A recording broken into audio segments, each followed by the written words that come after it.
into play very early on in the clinical trial timeline, before the clinical trial has even begun. So a pharma company who have developed a new drug and want to trial it, they can then award the trial to a CRO such as Syneos, and we come into play very early on. We need to submit the trial to the regulatory authority and ethics committee. The regulatory authority reviews the trial from a drug safety perspective, whereas the ethics committee reviews the trial from a patient safety and ethical perspective.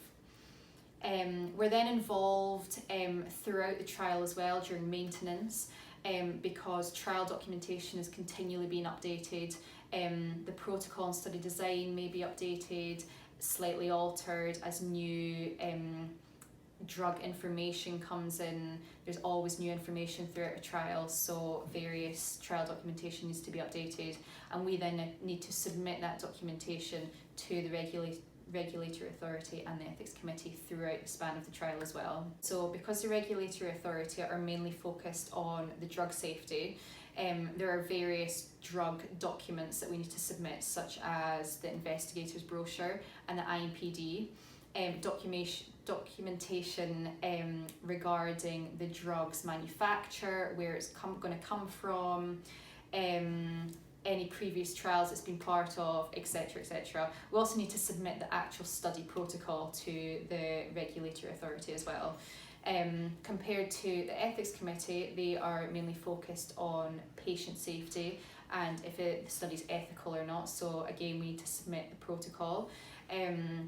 We also need to submit any documentation which the patient is going to see, so that can include consent forms. Every patient needs to fully read and understand and sign a consent form before they participate in a trial.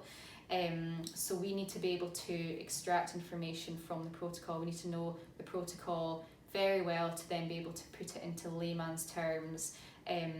For consent forms, some studies have patient diaries if they need to write about any symptoms they've been feeling or record when and how they've been taking the drug.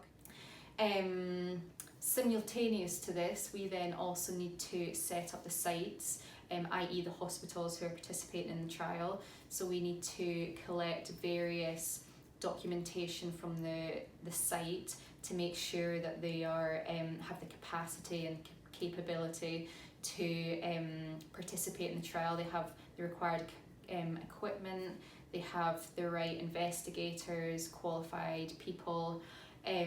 So we collect all these documents at the same time, so then hopefully and ultimately by the time that we have approvals from the regulatory authority and the ethics committee, the site is then ready and can be approved to be opened.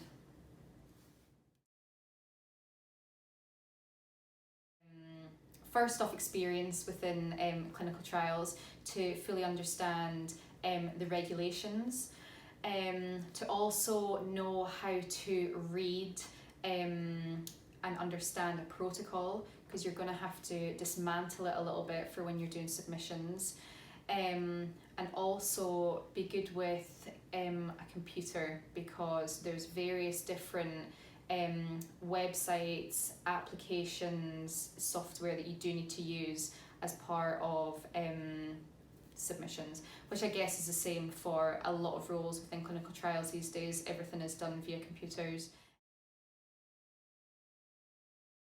So my next steps would probably just be to continue progressing within the department that I'm in.